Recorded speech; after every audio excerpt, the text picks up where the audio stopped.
মেলা তো অলরেডি শুরু হয়ে গেছে, তবে পুণ্য স্নান 6 এপ্রিল আর 12 এপ্রিল পর্যন্ত কিন্তু এই মেলা থাকবে। মানে প্রায় 1 সপ্তাহের মেলা কিন্তু থাকবে এখানে। 1 সপ্তাহের মেলা হবে ঠাকুরনগর মেলা।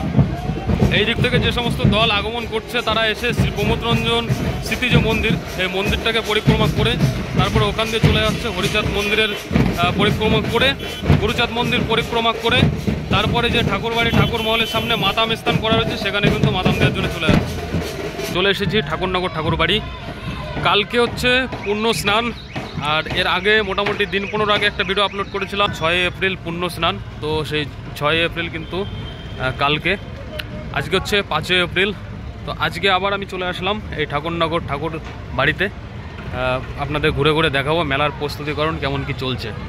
এই যে শ্রী শ্রী প্রমোদরঞ্জন স্মৃতি মন্দিরটি কিন্তু আজকে উন্মুক্ত করে দেওয়া হয়েছে। দেখুন, এই হচ্ছে স্নানের ঘাট, জল কিন্তু চালু করে দিয়েছে। আর পুণ্যার্থীরা কিন্তু আজকেই দেখুন স্নান সারছে। দূর দূরান্ত থেকে যে সমস্ত পুণ্যার্থীরা, যে সমস্ত দর্শনার্থীরা, যে সমস্ত ভক্তবৃন্দরা অ্যাডভান্স এসেছেন, আগে করে এসেছেন, তারা কিন্তু আজকে স্নান সারছে। মানে তাদের নিত্য যে স্নান কর্ম, সেই কর্ম কিন্তু সম্পন্ন করছে। অ্যাকচুয়ালি যোগ বারণী পুণ্য স্নান কিন্তু কালকে সকাল 7টার সময়।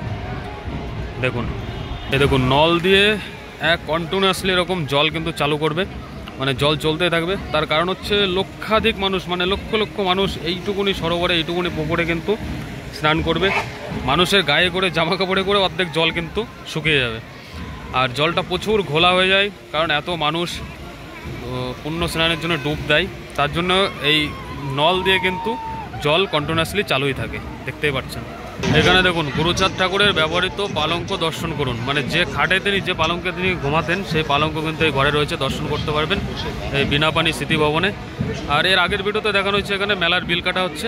আর এই দেখুন দূর দূরান্ত থেকে আগমন যে সমস্ত দর্শনার্থীরা করেছে, তারা কিন্তু এরকম সব এই গুরুচাঁদ ভবনে আশ্রয় নিয়েছে। এরকম বিভিন্ন জায়গায় টেন্ট করা আছে, সম্পূর্ণ নিঃশুল্ক সেই টেন্টে কিন্তু আশ্রয় প্রদান করছেন। এই যে শ্রী শ্রী প্রমোদরঞ্জন ঠাকুরের স্মৃতির যে ঘাটটি, এর আগের ভিডিওতে দেখানো হয়েছিল, এই ঘাটটিতে কিন্তু কোনো রকম পুরুষরা নামা যাবে না। এই পুরো ব্যানারে লিখে দেওয়া আছে পুরুষ নামা সম্পূর্ণ নিষিদ্ধ। এটা শুধুমাত্র মহিলারা স্নান করবে স্পেশালি। দেখুন, আর এই দেখুন এইদিকে কিন্তু ভক্তবৃন্দরা সব এদিকে জমায়েত হয়েছে। এরকম বিভিন্ন প্রান্তে রয়েছে, বিভিন্ন প্রান্তে।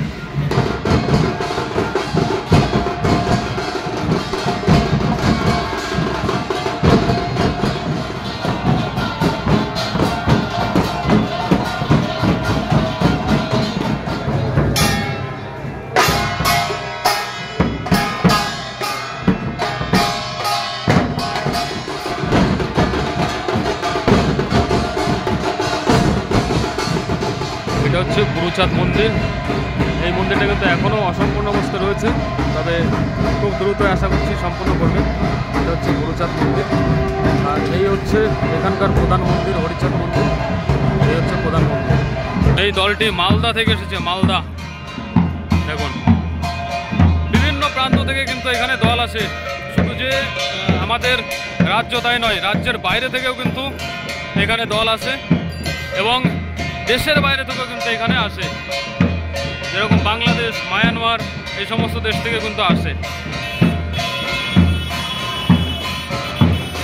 আর এই হচ্ছে নাট মন্দির।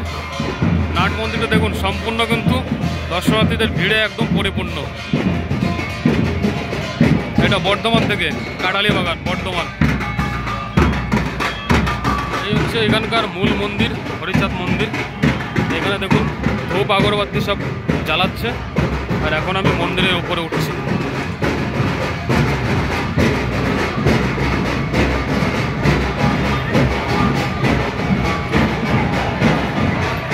এই হলো হরিচাঁদ ঠাকুর আর শান্তি মাতার মূর্তি। এই মূর্তিতে কিন্তু পূজা হয়ে আসছে। আর মন্দিরটি সত্যি খুব সুন্দর। মূলত দূর দূরান্ত থেকে যে সমস্ত দলগুলি এই ঠাকুরনগর ঠাকুর বাড়িতে আসে, মূলত এইখানটাতে হচ্ছে এই ঠাকুর মহলের সামনে এখানে একটা শেড তৈরি করে দেওয়া আছে। এইখানে মাতাম দিয়ে, ডাঙ্গা বাজিয়ে মাতাম দিয়ে তারপরে কিন্তু এই পুরো মেলা পরিদর্শন করে। দেখুন যতগুলো দল আসছে ততগুলো দলই কিন্তু এখানে মাতামের জন্য চলে যাচ্ছে। এখান থেকে দেখলে অনুভব করতে পারবেন এই পুরো এরিয়াটা হচ্ছে মেলায় দোকানপাট বসেছে।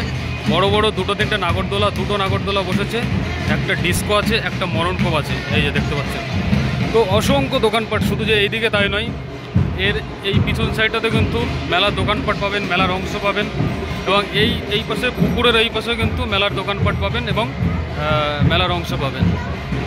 এই হচ্ছে স্নানের ঘাট। এই দেখুন, এই ঘাটের এইখান থেকে শুরু করে পুরো এরিয়ায় কিন্তু রয়েছে অসংখ্য দোকানপাট, রয়েছে সাধু ভক্তবৃন্দদের থাকার জায়গা, রয়েছে বিভিন্ন আখড়া।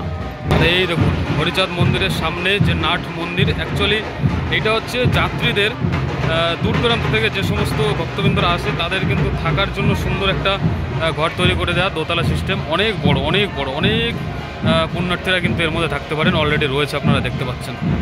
আর এইখানে হচ্ছে স্নানের ঘাট। এই হচ্ছে একটা ঘাট, আর ওইদিকে তো সিঁড়ি করা, এইদিকে বাঁদিকেও সিঁড়ি করা, অসংখ্য মানুষ কিন্তু এখানে স্নান করতে পারবে। আর স্পেশালি এই যে ঘাটটা, এই ঘাটটা হচ্ছে মহিলাদের জন্য, পুরুষ নট অ্যালাউড। দেখতে পাচ্ছেন লক্ষ লক্ষ মানুষ একসাথে কিন্তু স্নান করতে পারবে। এই ঠাকুরনগর মেলার মূল বিষয় হচ্ছে এই আচার মালা। এই দেখুন আচার মালা, এই আচার মালায় হচ্ছে কিন্তু এই ঠাকুরনগরের মূল আকর্ষণ। মানে এই আচার মালা প্রত্যেক সাধু, প্রত্যেক ভক্তবৃন্দ, প্রত্যেক পুণ্যার্থীর গলায় কিন্তু আপনি দেখতে পারবেন প্রচুর পরিমাণে আচার মালা বিক্রি হয়। অ্যাকচুয়ালি আচার মালা বলতে নারকেলের মালায় কেটে কেটে এই মালাটা তৈরি করা হয়, নারকেলের মালাই। যেরকমটা আগে বললাম, বিভিন্ন প্রান্ত থেকে আসা যে সমস্ত দল, সেই দল কিন্তু এই শ্রীরাম ঠাকুর বাড়ির ঠাকুর মহলের সামনে এইখানে কিন্তু তাদের যে ডাঙ্কা, সে ডাঙ্কা পিটিয়ে, তাদের ডাঙ্কা বাজিয়ে কিন্তু এখানে মাতাম দিয়ে তারপরে কিন্তু অন্যত্র এরা চলে যান। অন্যত্র বলতে যেখানে এরা আশ্রয় নেবে। এই যে ফাঁকা রাস্তাটা যে দেখতে পাচ্ছেন, এইখান থেকে এই মন্দিরের পুরো যে ফাঁকা রাস্তাটা, কালকে কিন্তু এইখানে তিল ফেলার জায়গা থাকবে না। এখানে তিল ফেলার কিন্তু জায়গা আপনি পাবেন না, এত পরিমাণে দল এখানে আসবে, এত পরিমাণে পুণ্যার্থীদের এখানে ভিড় হবে, এত পরিমাণে মানুষ এখানে আসবেন। সব থেকে আশ্চর্যজনক ঘটনা, দার্জিলিং থেকে হচ্ছে, দার্জিলিং জেলা থেকে এসেছে দলটি। দেখুন, ভাবতে পারছেন কোথায় নদিয়া, কোথায় উত্তর চব্বিশ পরগনা, কোথায় দার্জিলিং। দেখুন শুধু দার্জিলিং থেকে, আমি যেরকমটা আগেই বললাম